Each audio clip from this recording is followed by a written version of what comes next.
Di bagian terakhir ini saya akan membicarakan tentang risk register. Kembali sedikit ke slide sebelumnya. Dari slide ini ditunjukkan bahwa step 1 sampai step 5 itu adalah bagian dari risk planning. Sementara step 6 itu adalah risk execution. Menjadi sebuah pertanyaan buat Anda mungkin, oke, kalau biasanya saat kita melakukan project planning, setiap akhir dari project planning muncul menjadi dokumen. Nah, kita kan sudah melakukan step 1 sampai 5 untuk risk planning.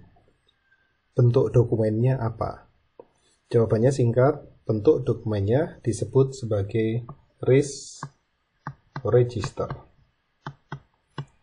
Risk register adalah sebuah dokumen yang kelihatannya namanya keren, tapi sebenarnya sebuah register atau catatan atau database. Biasanya bentuknya adalah sebuah tabel yang meringkas hasil tahapan 1 sampai 5. Nah, saat ini kita akan belajar untuk mengerjakan risk register. Karena bentuknya tabel, tentunya yang paling penting adalah paham apa saja header yang ada di tabel tersebut. Dan headernya ternyata mengikuti tahapan-tahapan risk management planning tadi. Sebelum masuk ke tahapannya, kita akan melihat bagaimana header itu dibuat. Biasanya, di sebelah paling kiri risk register, kita akan menaruh WBS atau WBS ID. Mengapa kita perlu menaruh di sana? Karena dengan cara seperti itu, kita nanti akan mendevelop risk registernya berbasis aktivitas, sehingga lebih sistematis. Dengan meletakkan WBS ID juga, berarti kita bisa membuat link kaitan antara risk register dengan dokumen-dokumen lainnya. Jadi, dua kolom pertama yang paling kiri ini, WBS ID dan Activity, bisa kita ambil dari dokumen Project Time Management. Karena di sana kita punya WBS, atau WBS dan aktivitasnya. Kemudian, di kolom berikutnya, baru kita mulai memasukkan isian-isian yang datangnya dari proses Risk Management Plan. Yang pertama tentunya adalah risk identification. Jadi sekarang kita ambil contoh, misalnya kita sedang melakukan pembangunan atau konstruksi pembangunan sebuah rumah. Katakanlah kita ambil WBS ID-nya, kita sedang mengerjakan WBS ID 1211. Aktivitasnya adalah memasang genteng.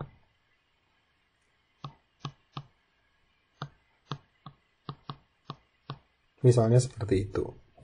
Nah, dari aktivitas memasang genteng ini, kemudian kita akan mencoba mengidentifikasi resiko. Ingat, resiko yang diidentifikasi seyogianya plus dan minus, opportunity dan threats, dua-duanya harusnya masuk. Kemudian juga harus clear banget bahwa yang masuk itu adalah risk, bukan fakta. Jadi harus memenuhi dua hal. Ada uncertainty dan punya impact somehow pada project kita. Identifikasinya biasanya satu-satu. Katakanlah misalnya yang pertama adalah resikonya adalah falling object. Jadi ada barang yang jatuh dari atas sana, dari atap. Misalnya ini, falling object. Cek sekali lagi, kalau ini contohnya memang masih negative risk. Falling object disebut risk jika memenuhi uncertainty dan matters atau impact. Tahapan berikutnya adalah membuat kolom untuk risk assessment. Karena di sana punya dua aspek, probability dan impact, maka kita buat 3 kolom. Oke. Yang pertama adalah level probability, yang kedua level impact, dan ingat kombinasi probability dan impact yang kita dapat dari matriknya kita sebut sebagai RL atau risk level. Ini adalah assessmentnya. Sebagai contoh, falling object. kira-kira seberapa sering ya falling object itu. Jika kita punya data historical, tentunya kita akan bisa gunakan itu, cek ke matrik kita kira-kira masuk level berapa. Di sini katakanlah misalnya pakai judgment falling object itu ya medium sering, ya lumayan sering, jadi medium misalkan. Kemudian untuk impact, sekali lagi impact bagaimana di assess? Assessment impact itu mengasumsikan bahwa risk-nya sudah akan terjadi, benar-benar terjadi. Jadi jika benar-benar terjadi, maka falling object tadi impact-nya seberapa terhadap stakeholder di proyek, terhadap objektif dari proyek. Misalnya genteng jatuh dari atas atau palu jatuh dari atas, itu sebagai falling object. Kita anggap kalau itu benar-benar terjadi ya bahaya banget, karena yang di bawah biasanya masih ada orang mondar-mandir, sehingga impact-nya kita sebut memiliki high. Oke. Kemudian untuk menentukan risk level, gunakan matrik yang ada standar di perusahaan Anda. Katakanlah karena ini contoh, M dan H yang didapat misalnya adalah H dari risk matriknya. Maka selesailah risk assessment. Setelah risk assessment, tahap berikutnya tentunya adalah response planning.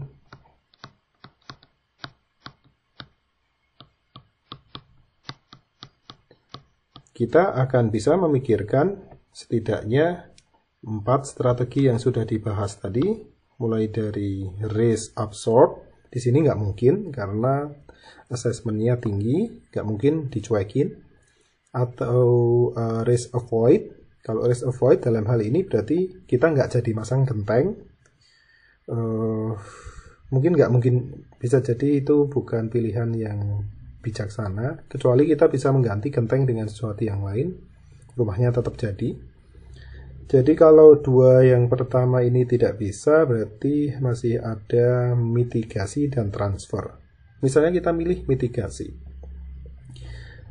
Salah satunya mungkin adalah mitigasi mengurangi probability. Oke, Anda bisa coba nyari contoh mengurangi kemungkinan munculnya risiko falling object dari sisi probabilitas. Akhirnya mungkin ada yang punya ide, Pak, seperti kalau kita pakai wifi, seperti kalau kita main Nintendo itu ya, alatnya ya, sticknya itu diikat ke tangan atau ke pinggang. Jadi karena kalau sebelum ini biasanya barangnya lari-lari kemana-mana, terlempar, jadi diikat. Nah, ide itu kemudian dipakai di sini. Artinya nanti response planningnya adalah membuat aturan dan menegakkan aturan. Setiap orang yang membawa palu, membawa loose items ke atas sana harus diikat ke pinggang. Nah, itu contoh response planningnya. Jadi tethering. Ini contohnya ya. Oke, respon planningnya seperti itu. Jadikan aturan dan tegakkan. Nah, setelah itu kita akan melakukan assessment ulang. Assessment ulangnya melihat apabila nanti respon planningnya ini benar-benar dilakukan, maka risk levelnya turun atau tidak, sampai level yang acceptable atau tidak. Karenanya kita membuat kolom assessment lagi di sebelah kanan respon plan.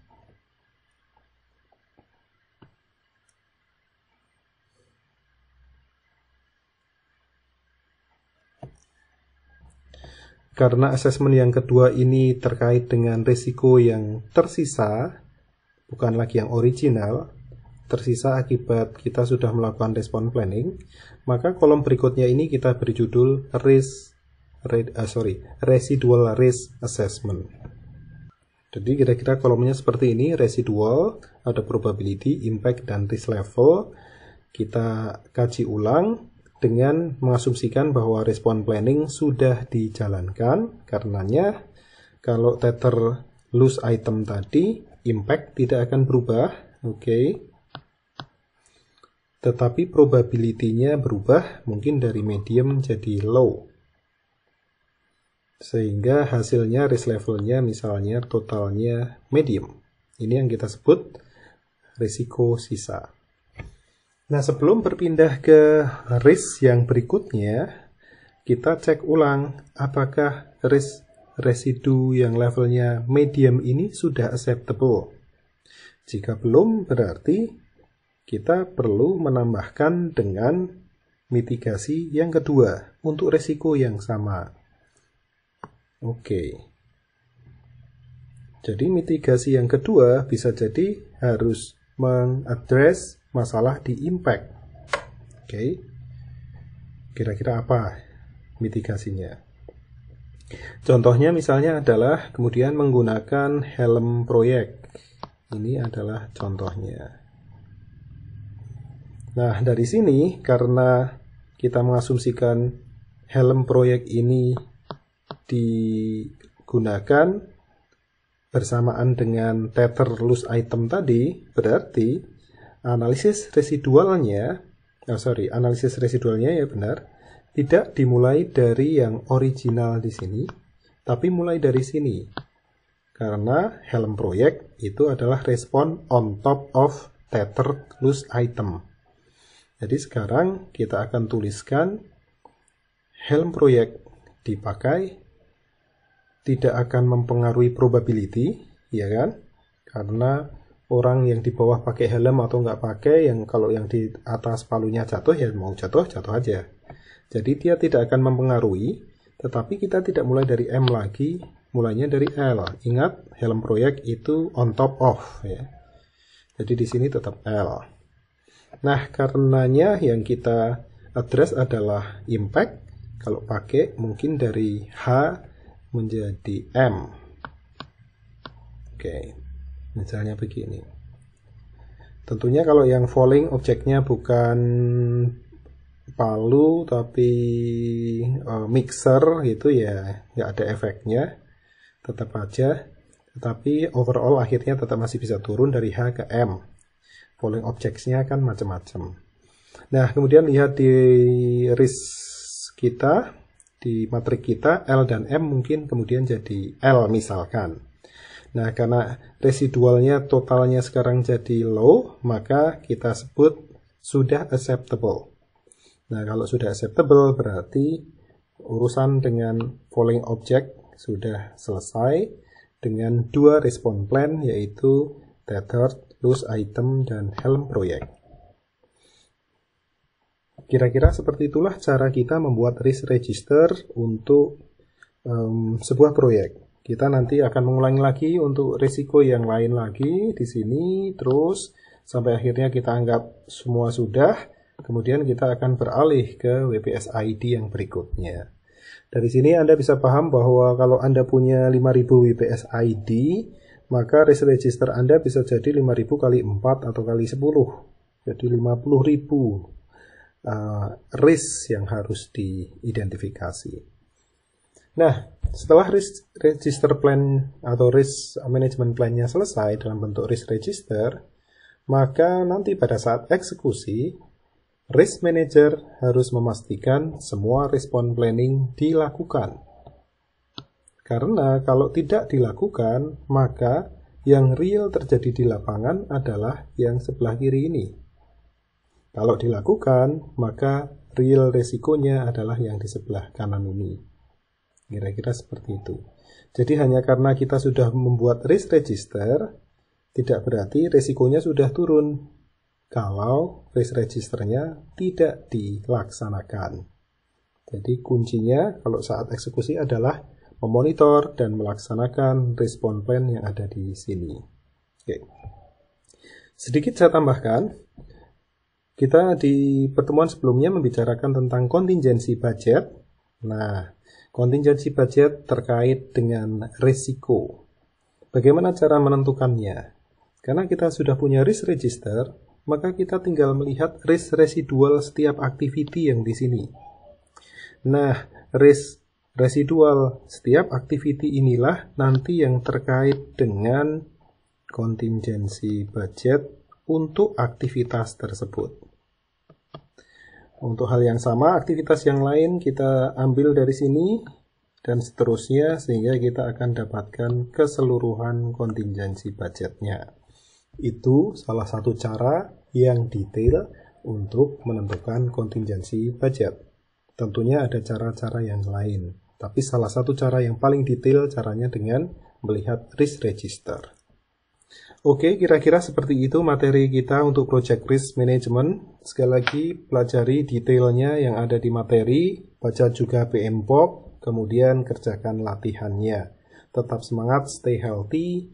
Terima kasih. Assalamualaikum warahmatullahi wabarakatuh.